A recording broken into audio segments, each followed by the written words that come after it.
गौतम बुद्ध ने कहा है, हमारे दुखों का मूल कारण हमारी इच्छाएं हैं। बुद्ध की यह बात सुनने के बाद ज्यादातर लोग इसका गलत अर्थ निकालते हैं। 100 में से 99 लोग इस बात की गहराई को समझ ही नहीं पाते। पर आज इस वीडियो को देखने के बाद आप इस बात की गहराई को समझ पाएंगे। एक कहानी से आपको समझाना चाहूंगा। एक बार मैं सद्गुरु की एक किताब पढ़ रहा था। उस किताब से मुझे एक कहानी याद आ रही है, उसे मैं आपको सुनाना चाहूंगा। कहानी बड़ी दिलचस्प है। अगर आपको समझ आ गई तो बात बन जाएगी। ये कहानी एक नौजवान लड़के की है जो संन्यास लेने की ठान लेता है। वो अपना घर बार छोड़कर हिमालय के लिए प्रस्थान करता है। लंबा सफर तय करने के बाद वह नौजवान बस से उतरता है। उसके पास कपड़ों की 2 गठरियां होती हैं और उसे पहाड़ पर चढ़ना होता है। इसलिए बस अड्डे के पास खड़े खच्चरों में से वह एक को किराए पर तय कर लेता है।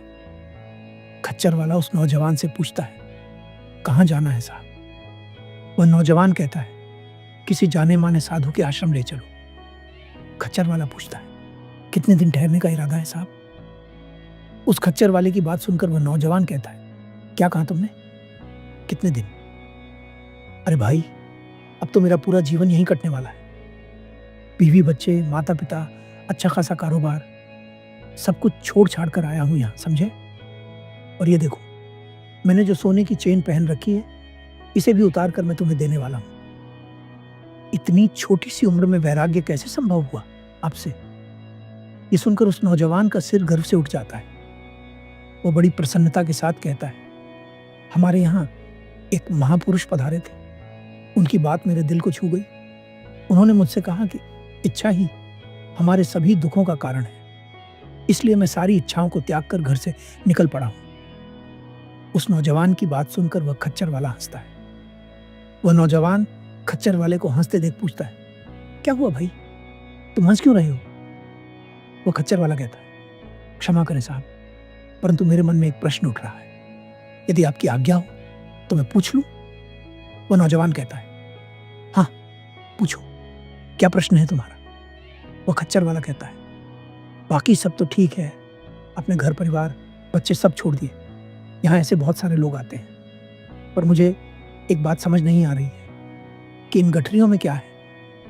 वह नौजवान मुस्कुराता है और कहता है, यहाँ आने से पहले मैंने पता कर लिया था कि यहाँ बहुत ठंड होती है, इसलिए मैं इन गठरियों में कंबल और कुछ ऊनी वस्त्र लेकर आया हूँ। सद्गुरु कहते हैं, जो कंबल तक छोड़ने में असमर्थ है वह सब कुछ छोड़ने का दावा करता है।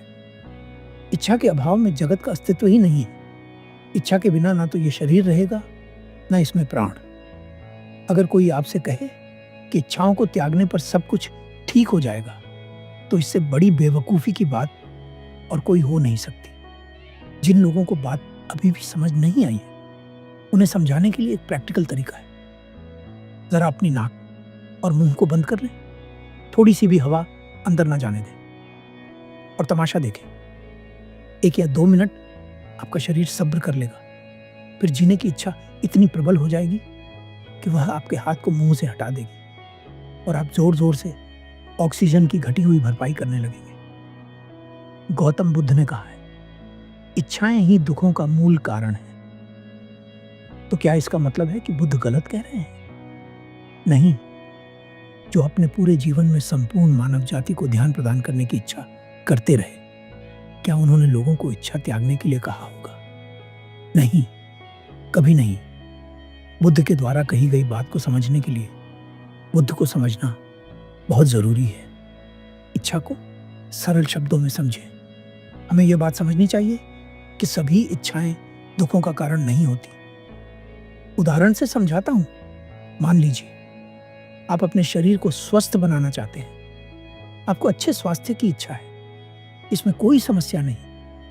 मगर अगर आप अपने शरीर की बनावट किसी हीरो या हीरोइन की तरह करना चाहते हैं, तो यहाँ इच्छा आपको दुख देगी। इसलिए एक बात हमेशा याद रखें कि सभी इच्छाएं दुख का कारण नहीं होती।